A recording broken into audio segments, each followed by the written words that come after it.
Selamat siang anak-anak sekalian.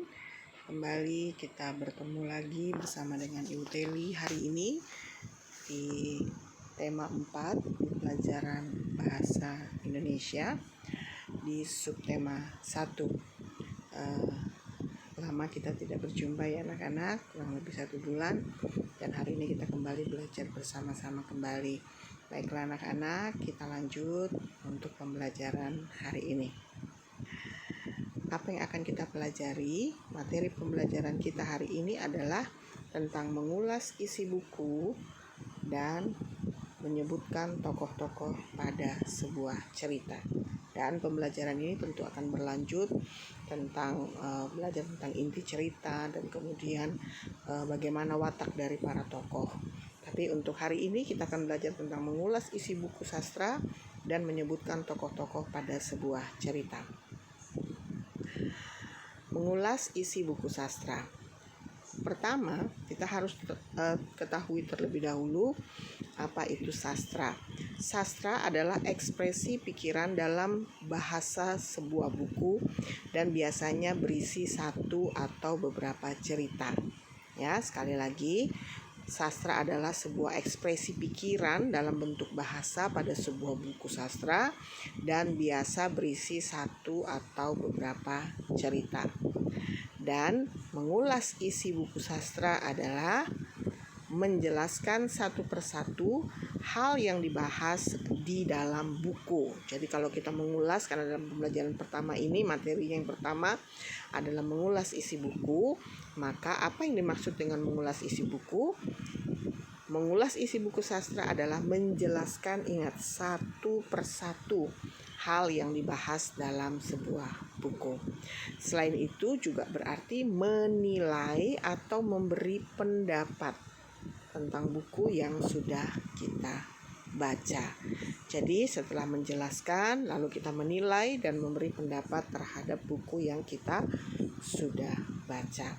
Hasil dari mengulas isi buku disebut ulasan. Jadi kalau ditanya apa ulasanmu, ya kamu menjelaskan satu persatu tentang yang dibahas dalam buku, lalu kamu memberikan penilaian dan memberikan pendapat terhadap buku itu sendiri. Seperti itu, ya. Lalu kemudian beberapa hal yang dapat diulas dalam sebuah buku sastra adalah 1. Data buku, ya. Judulnya apa? Penulisnya siapa? Penerbitnya apa? Jumlah halamannya berapa dan tahun berapa buku itu diterbitkan, ya. Jadi bisa kita mengulas dari data buku. Kita bisa tahu judulnya apa begitu. Misalnya dongeng terjadinya 1000 candi, misalnya begitu. Pokoknya dongeng terjadinya tentang Tangkuban Perahu, dongeng tentang ini tentang itu, misalnya begitu. Atau cerita tentang fenomena alam apa saja begitu. Kamu bisa tahu penulisnya ini, judulnya ini, penerbitnya ini, berapa halaman, tipis kah, tebal kah, begitu, ya. Lalu yang kedua adalah inti cerita yang terdapat dalam buku itu. Apa intinya? Intinya menceritakan tentang dongeng terjadinya Telaga Biru, misalnya begitu, Danau Toba, ya, atau apa saja seperti itu. Lalu yang ketiga, manfaat membaca buku tersebut. Apa manfaatnya?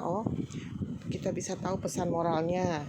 Misalnya waktu tentang Malin Kundang, sebagai seorang anak, pesan moralnya adalah kita harus menghormati orang tua kita, walaupun mungkin dia tidak kaya, dia tidak cantik atau tidak begitu, ya. Seperti itu. Lalu kemudian kelebihan dan kekurangan dari buku itu. Misalnya buku itu ceritanya terlalu pendek gitu. Buku itu ceritanya kurang jelas. Atau buku itu sangat bermanfaat sehingga saya mengetahui banyak hal tentang bagaimana terbentuknya awan, contohnya seperti itu, dan lain sebagainya. Dan hal selanjutnya adalah buatlah ulasan sifat tokohnya. Jadi ulasannya bisa dari data buku, bisa juga dari manfaatnya, bisa juga dari ulasan tentang sifat dari tokohnya. Contohnya ini ya, ada sebuah cerita. Pada zaman dahulu di kerajaan Daha ada seorang raja bernama Kertamarta. Sang raja mempunyai 2 orang putri, namanya adalah Dewi Galuh Ajeng dan Chandra Kirana. Ketika kedua putri itu mempunyai sifat yang bertolak belakang satu sama yang lain. Putri Dewi Galuh berperangai kurang menyenangkan karena selalu iri dengan orang lain dan ingin menang sendiri. Sebaliknya, Putri Chandra Kirana selain berparas cantik juga mempunyai sifat rajin, suka menolong dan baik hati. Nah, pertanyaannya, bagaimana sifat tokoh dari cerita itu? Nah, kamu tahu tokohnya itu ada apa? Tokohnya itu ada 2, yaitu Dewi Galuh Ajeng dan Chandra Kirana. Terus sifatnya adalah bertolak belakang. Dewi Galuh mempunyai sifat busuk hati, sedangkan Dewi Chandra Kirana mempunyai sifat yang baik hati, seperti itu. Lalu kemudian menyebutkan tokoh-tokoh pada cerita seperti tadi ya, ada 2 yaitu Dewi Galuh dan Chandra Kirana. Salah satu unsur penting dalam sebuah cerita adalah tokoh, karena tidak mungkin cerita itu berjalan kalau tidak ada tokohnya. Lalu tokoh adalah pelaku dalam sebuah cerita, misalnya hewan atau tumbuhan atau manusia.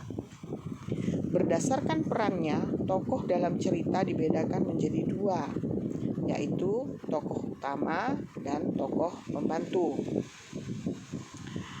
Tokoh utama selalu hadir dalam setiap peristiwa dan menjadi penentu tema sebuah cerita.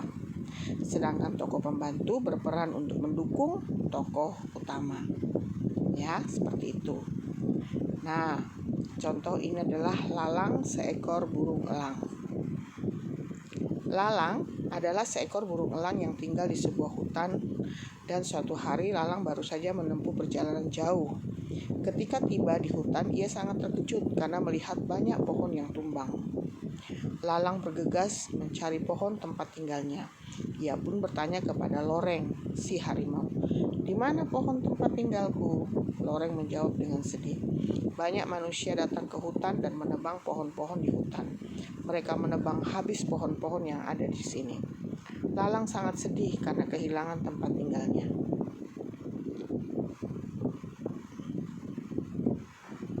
Nah, pada cerita tersebut, siapakah tokoh utama dan tokoh pembantunya? Nah, jawabannya adalah tokoh utamanya adalah si Lalang, si burung elang. Lalu kemudian tokoh pembantunya adalah Loreng, si harimau. Ya. Dan soal buat kalian adalah apa yang dimaksud dengan ulasan. Tadi kalau kalian bisa membaca, kalian pasti tahu tentang ulasan itu apa. Lalu kemudian yang kedua, sebutkan beberapa hal yang dapat diulas. Ya, tadi sudah Ibu sebutkan apa saja yang dapat diulas tentang ini dan ini ya. Ada beberapa hal tadi sudah Ibu jelaskan. Lalu kemudian bacalah cerita berikut dengan seksama. Cerita apa itu? Asal usul nama Madura ya. Ada Pulau Madura ya, kalian tahu. Asal usul nama Madura berasal dari kisah seorang putri raja yang bernama Raden Ayu Tunjung Sekar. Dia dibuang ke hutan yang seram dan jauh dari pemukiman warga karena hamil tanpa memiliki seorang suami. Raden Ayu Tunjung Sekar menjelaskan tentang bagaimana dia bisa hamil. Semua yang mendengarnya tidak percaya karena alasannya sangat tidak masuk akal. Semua orang merasa heran dengan jawaban putri yang hamil karena didatangi bulan purnama. Nah, pertanyaan yang ketiga, setelah pertanyaan yang pertama dan kedua, yang ketiga, berapa tokoh yang terlibat dalam cerita di atas? Keempat, siapa tokoh utama, tokoh pembantu cerita di atas? Dan kelima, buatlah ulasan tentang manfaat membaca buku di atas. Ya, jadi membaca cerita, maksudnya bukan buku, cerita di atas. Itulah tugas kalian hari ini. Buat anak-anak sekalian, cerita hari ini atau soal tadi kalian jawab. Nanti dikumpulnya besok hari, ya. Jadi kumpulnya besok hari. Hari ini kalian cuman Ibu minta supaya mendengarkan terus penjelasan dari Ibu, dan setelah mendengarkan penjelasan kalian memberikan jawaban di YouTube-nya nanti, YouTube Ibu. Lalu kemudian besok baru kalian kumpulkan tugas dari Ibu yang soal tadi, ya. Demikian penjelasan dari Ibu. Selamat siang, Shalom.